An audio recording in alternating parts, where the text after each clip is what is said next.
Party ఫిరాయింపు సంబంధించిన కేసులో కొంత టీఆర్ఎస్ పార్టీకి షాక్ తగిలిందని కూడా చెప్పుకోవచ్చు. ఈ అన్ని అంశాల గురించి అయితే మాట్లాడుతూ మనతో వివేకానంద గౌడ్ గారు అయితే ఉన్నారు, మాట్లాడించే ప్రయత్నం చేద్దాం. సార్, మీరు ఇచ్చిన పిటిషన్ ఏదైతే ఉందో దాన్ని డిస్మిస్ చేసిన పరిస్థితి కనబడుతుంది. ఎట్లా చూస్తా ఉన్నారు, ఏం జరిగింది అసలు? షాక్ అయ్యేది ఏం లేదు. మేము ఊహించిన ముఖ్యమంత్రి గారు గతంలో 10 మంది ఎమ్మెల్యేలు పార్టీ మారిన ఎమ్మెల్యే ఉప ఎన్నికలు వస్తాయి, వాళ్ళని కాపాడుకుంటా అని చెప్పేసి ఓపెన్ స్టేట్మెంట్ చేయడం జరిగింది.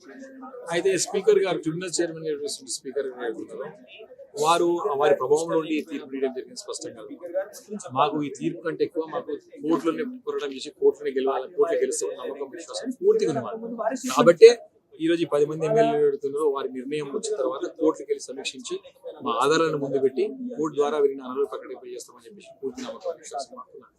కాబట్టి ఈరోజు స్పీకర్ గారి నిర్ణయం తీసుకోవడం కూడా మా విజయమే.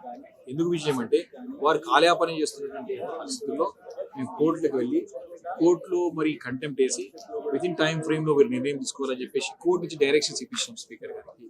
కోర్టు జోక్యం చేసుకోలేని చెప్పేట ఒక వాదన ఏదో తప్పు వాదన. అది ఎప్పుడైతే ట్రిబ్యునల్ చైర్మన్ గా వివరిస్తున్న స్పీకర్ గారు నిర్ణయం ఏమైనా సరే సమీక్షించవచ్చు, రివ్యూ చేయొచ్చు అని చెప్పి కోర్టుకి అధికారం ఉందని చెప్పేసి జడ్జిమెంట్ పంపించారు.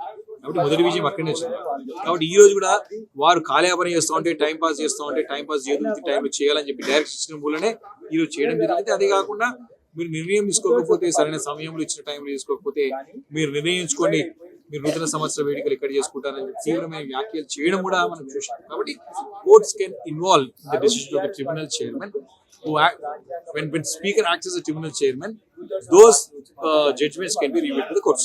అంటే సినిమాలో ఒక డైలాగ్ ఉంటుంది, మహేష్ మట్టి ఊపిరి పీల్చుకో అనే డైలాగ్ ఏదైతే ఇప్పుడే ఎమ్మెల్యేలు కూడా ఊపిరి పీల్చుకుంటున్నాం అని అంటారు. మరి బీఆర్ఎస్ ప్లాన్ ఏంటి అసలు? ఎటువంటి ప్లాన్ తో ముందుకెళ్తుంది? ఇప్పుడు వాళ్ళు సేఫ్ జోన్ లో ఉన్నామనే తీరుగా వ్యవహరిస్తా ఉన్నారు, మీరేమనుకుంటారు? పాపం వాళ్ళ పరిస్థితి అయమయం. ముందు పోతే వెనుకపోతే పోయే పరిస్థితి కూడా వారిని పచ్చిబట్టే కొద్దిగా పెట్టుకుని గోదావరి వాళ్ళ పరిస్థితి అంతా అలానే నమ్మించి మోసం చేసాం.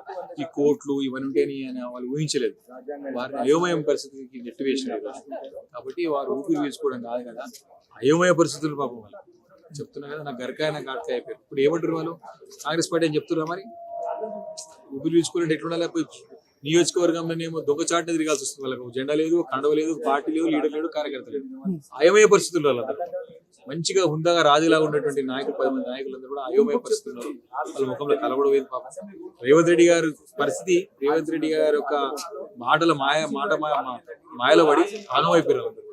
కాబట్టి వారు పరిస్థితి ఈరోజు మెరుగుపడాలంటే కూడా వారికి ఉన్నటువంటి ఏ మార్గాలు తక్షణం చాలా మంది అటుకోవాలా ఇటుకోవాలంటే కేసీఆర్ గారు కూడా స్పష్టంగా చాలా క్లారిటీగా ముందు నుంచి కూడా పార్టీలోకి వస్తా కాబట్టి రేవంత్ రెడ్డి గారిని ఏమైనా దమ్ము ధైర్యం ఉంటే అతను రాజీనామా చేసి గెలిపించుకుంటే 10 మంది ఎమ్మెల్యేలకు పరువు కాపాడినట్టు అవుతుంది, వారి యొక్క గౌరవం నిలబడినట్టు. అంటే కడియమును దానము అసలు స్పీకర్ కి అసలు స్పందించలేదన్నట్టు కూడా క్లియర్ గా తెలుస్తుంది. అసలు దీన్ని ఎలా చూడొచ్చు? సుప్రీం కోర్టు యొక్క జడ్జిమెంట్ ప్రకారంగా ఎవరైతే శాసనసభ్యులు 10 మంది శాసనసభ్యుల్లో ఎవరైతే మీకు అంటే దీన్ని డివైడ్ చేయడానికి ప్రయత్నం చేసినా, సాగదీయడానికి ప్రయత్నం చేసినా వారిపైన తక్షణ చర్యలు తీసుకోమని జడ్జిమెంట్. దీన్ని బట్టి ఇప్పటికే వారిద్దరి పైన అనర్హులు ప్రకటించాల్సినటువంటి మరి పూరి ఆవశ్యకత ఉంది. ఎందుకు చేయలేదు? ముఖ్యమంత్రి ప్రభు మార్పు అంటే వారు ఏమంటున్నారు? ఇప్పుడు 2 ఎమ్మెల్యేలు మరి పోటీ చేశారు, స్పీకర్ నోటీస్ కి రెస్పాండ్ కావాలి ఇప్పటి వరకు కూడా. కాబట్టి దాని ప్రకారం వారు సాగడానికి ప్రయత్నం చేస్తున్నారు. ఇమీడియట్ గా యాక్షన్ తీసుకోవాల్సిన అవసరం స్పీకర్ గారు చైర్మన్. కాబట్టి తప్పకుండా కోర్టులో ఛాలెంజ్ చేస్తాం. ఫైనల్ ఒక క్వశ్చన్, దాని నాగేంద్ర గారు కౌన్సిలింగ్ మీటింగ్ సమయంలో కావచ్చు, అంతకంటే ముందు కావచ్చు, నేను ప్రజల పక్షాన్ని ఉన్నానంటూ కాంగ్రెస్ పార్టీకి కొంచెం యాంటీగా మాట్లాడిన పరిస్థితి కనబడుతుంది. దీన్ని ఎలా చూడొచ్చు మనం? చాలా మంది ఎమ్మెల్యేలు అంటే 10 మంది ఎమ్మెల్యేలు మా పార్టీ ఎమ్మెల్యేలు పోయినలే కాకుండా కాంగ్రెస్ పార్టీ చెందినటువంటి శాసనసభ్యులు కూడా చాలా మంది కూడా అసంతృప్తితో ఉన్నారు. వారు నిరాశతో ఉన్నారు. ముఖ్యమంత్రి గారికి ఏం పని చేయట్లేదు. మనం చూసాం ఎన్ఎం శ్రీనివాస్ రెడ్డి గారు ఓపెన్ ఆర్టికల్ రాయడం చూసాం. ఇంత ఓపెన్ గా రాసిన ₹1 లేదు మాకు పని చేసుకోవడానికి, నిధులు ఇవ్వట్లేడు ముఖ్యమంత్రి గారు తన డబ్బులు ఢిల్లీకి సంచులు పోయడానికి తన పదిని కాపాడుకోవడం జరిగింది. తన చుట్టూ కుటారి డబ్బులు సంపాదించుకోవడానికి సరిపోతుంది అని చెప్పేసి తీవ్రమైన ఆరోపణలు జరిగింది. ఒక మంత్రి కూతురు అయితే చూసాం కదా, గన్ను పెట్టుకుని బెదిరించాలని చెప్పేటువంటి ఒక స్టేట్మెంట్ చూసాం. ఈ రకమైన పరిస్థితి ఈరోజు కాంగ్రెస్ పార్టీలో ఉన్నాయి. కాబట్టి అయోమయ రాష్ట్రాన్ని అంతా కూడా కుక్కలు చింపిన విస్తరాకులుగా రేవంత్ రెడ్డి తయారు చేసిన నేను కూడా తప్పకుండా రాబోయే రోజుల్లో అతనికి సమానం లభిస్తుంది. థ్యాంక్స్.